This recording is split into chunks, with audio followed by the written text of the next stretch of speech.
I come poor. I come blind. I come lame.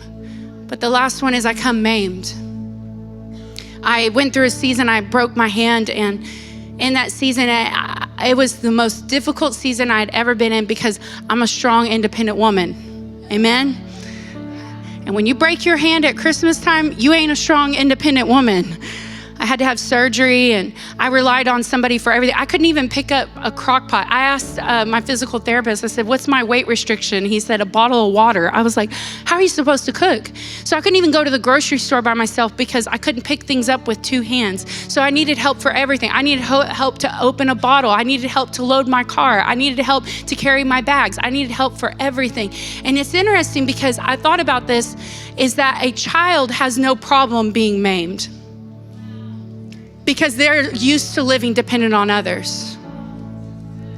But an adult has a hard time because we pride ourselves in our self-sufficiency. And maybe, I just wanna ask you this, maybe God's wanting you in this season to come in maimed, meaning you don't carry the stuff you used to carry. You have to rely on the community around you to help you carry your marriage, to help you carry your family, help you carry your grief, to help you carry the season that you're in. And I love this because the Maimed tell us this, in my weakness, God's strength is revealed. Man, some of you are so tired because you're trying to get strong to do what God's called you to do. No, he's inviting you to come maimed. Remember that this is a true parable.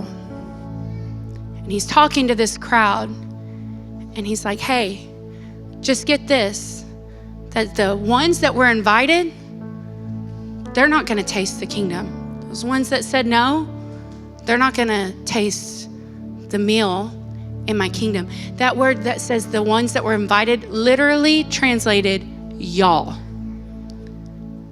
He's like, you're eating this meal with me right now, but you don't even get it. Because you're getting this temporary meal, but you're not gonna taste the eternal meal. You don't even get it. You think your money's gonna buy you in. You think your status is gonna buy you in. You think your prestige is gonna buy you in. Your good name is gonna buy you in. All the things that you puffed yourself up about. And I'm telling you that the blind, the lame, the maimed, and the poor, they're the ones that are getting in. And so I wanna ask you this question, because it's the most repeated phrase in Luke chapter 14. It happens 13 times. It's the word kaleo in Greek. And it means this, invitation. Invitation. Jesus is trying to make a point, and he's saying this, God is inviting you to a party. Are you gonna come? The New Testament church, when they would take the Lord's Supper, it was a reminder to them of what they were leaving behind. Every time they would come and partake of the body, partake of the cup, they were keenly aware that to say yes to being a Christ follower meant I'm following him. I can't follow if I'm not also leaving something behind.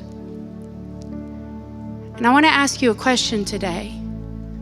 What has God been pushing for you to do that you've been making excuses? What have you been putting off? What have you been saying? God, in another season, God, if it was a different time, if it was fill in the blank, I would obey you. But I want to tell you that the blind, the lame, the maimed, and the poor, they came at the first call of his voice. Why? Because they did not love their life more than they loved their life with God. Maybe the whole point is that we don't love our life more, but maybe it's that we love him more. Maybe it's that I'm not waiting to have it all together, but maybe it's realizing that the ones that God picks aren't the ones that culture picks. And maybe when we got to that place, I would come in my weakness. I would come in my poverty. I would come in my brokenness, because it's in that place that I find something that can never be taken away from me.